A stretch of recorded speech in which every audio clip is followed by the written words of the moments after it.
and welcome. You're watching an NDTV Profit special on the budget. Now, the countdown to the budget has begun. So what are markets going to be watching out for most on budget day? That's on July 23rd. Now, first up is, of course, fiscal deficit. Now, fiscal deficit as a percentage of the GDP was being targeted at 5.1% in the interim budget. The government can choose to stick to its target, but there are also chances that the government can choose to improve on its target by revising this figure further downwards. What we're also going to be watching out for is the fiscal consolidation path going forward beyond FY25 as well, to see how quickly the government plans to consolidate this figure. Now, what we're also going to be watching out for is the gross borrowings figure, which was set at 14.13 lakh crore rupees. In the interim budget, there are also chances that this figure too could see a downward revision. All of this has to be done without compromising on government capex. Now, government capex was targeted at 11.11 lakh crore rupees. This is in the interim budget. Though this figure saw a slightly lower pace of growth, this was still a record high. Now, what we're also going to be watching out for is revenue expenditure, which was set at 36 lakh crore rupees. What the government can do is increase its emphasis on welfare spending by increasing its allocation on social security schemes in a bid to boost consumption, especially for reviving the rural economy. Now, on the receipts side, we're also going to be looking at the tax revenue collections targets, which the government can retain or which can see a slight revision upwards. Nomura says that they haven't also ruled out some concessions for middle-income households.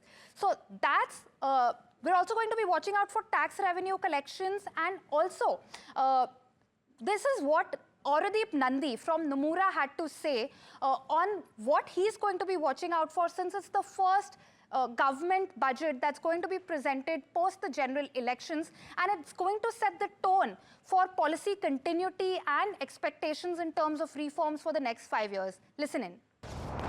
5 key themes, really. First and foremost, as you mentioned, this is the first budget of the government. This will be the first platform on which the government will be able to spell out its vision, its economic vision for the next 5 years, and also the medium-term fiscal consolidation path.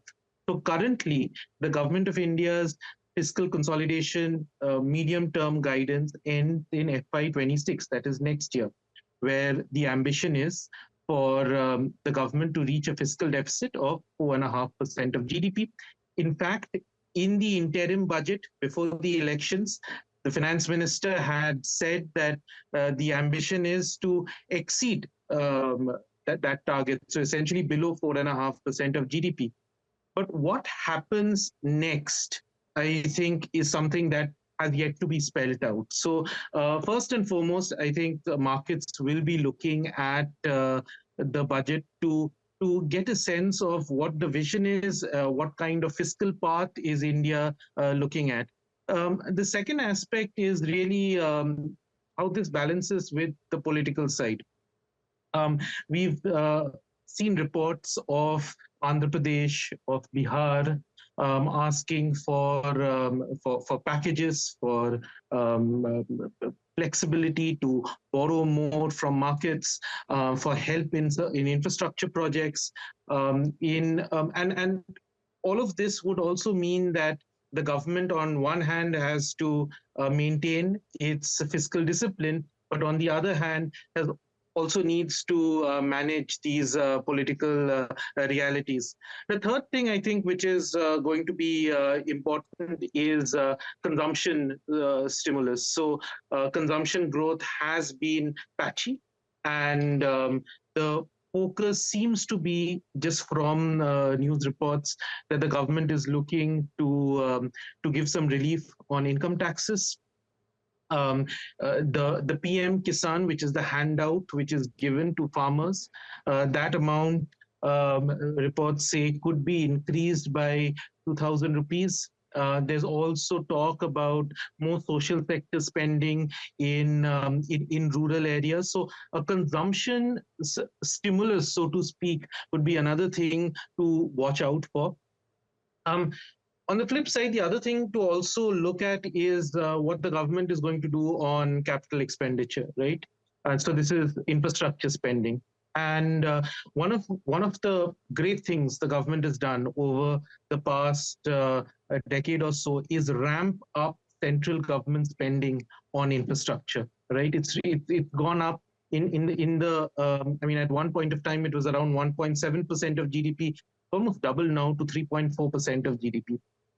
And this sort of feeds into both point number one, which is their economic vision, and also in terms of how the budget will look like, which is that uh, is the government going to continue focusing strongly on capex? And our sense is that they will. And in fact, we are penciling in a 0.1% of GDP higher capital outlay than was there in the interim budget. So from 3.4, we expect 3.5% of GDP, possibly sort of more loans to states to do their infrastructure projects. So I think the focus on capex is going to be interesting to watch out for. And finally, I mean, manufacturing has been a mainstay of government policy for quite some time now. What they intend to do with PLI schemes, whether the government is looking to expand the scope of that, maybe to MSMEs, to labor-intensive sectors, maybe also the lower corporate tax rates, which sort of lapsed in March, whether they would be extended or not.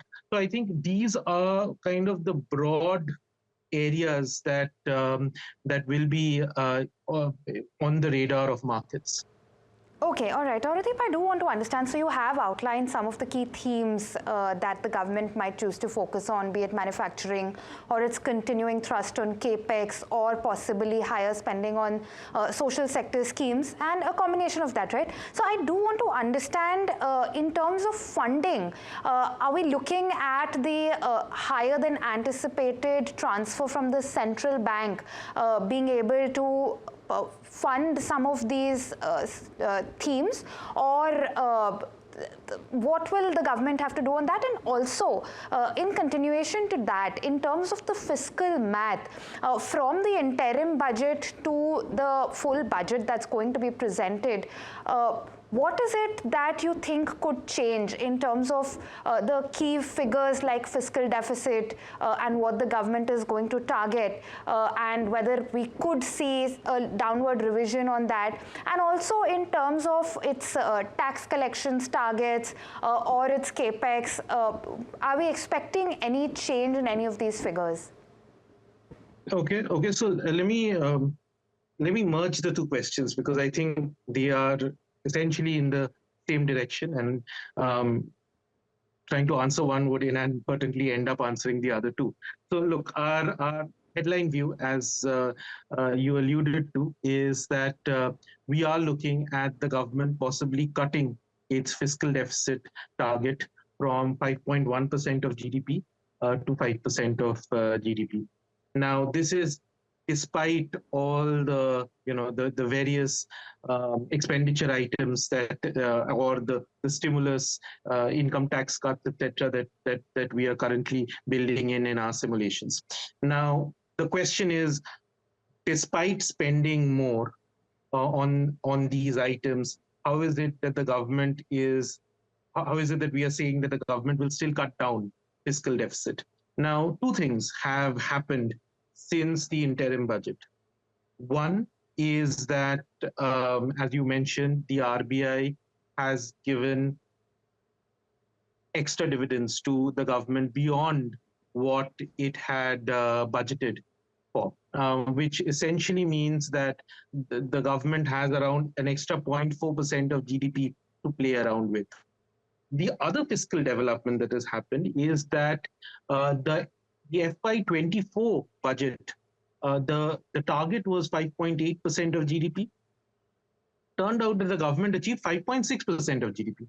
right? So you have a saving of 0.2% of GDP from FY24, plus you have around 0.4% of GDP to play around with because of excess RBI dividend. And I think the question is, how do you spend this? And uh, I think it's going to be a mix of more spending on social sector, on consumption stimulus, more support to states, and then using a part of that space to consolidate fiscally too.